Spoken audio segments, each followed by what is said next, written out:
İlahi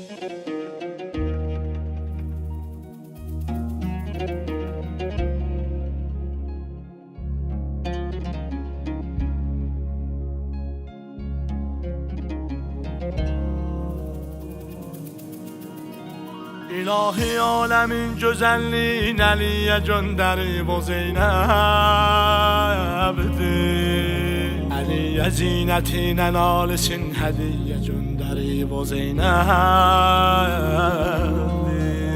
O Zeynəbin həyasına, kəmalına bütün mələklər aşiqdir. Güneş doğan cəmalına, cəlalına bütün mələklər aşiqdir. Səfərət gözəlliyinə yerlərə, göylərə nuruyum. Əlinin, Fatimənin, Aliyə bazinəti Zeynəb. Həsəneynin döyünən qəlbi bütün vilayətin əzizidir o. Yani Zəhra bağının ətri şirin gülüdür Həzrəti Zeynəb. Yani Zəhra bağının ətri şirin gülüdür Həzrəti Zeynəb.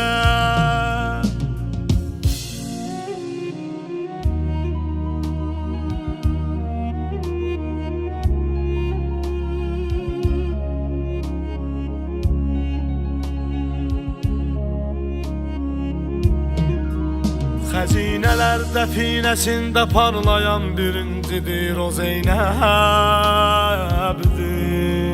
Behişt-i nura qərq edənlər içrə ən birincidir o Zeynəbdir.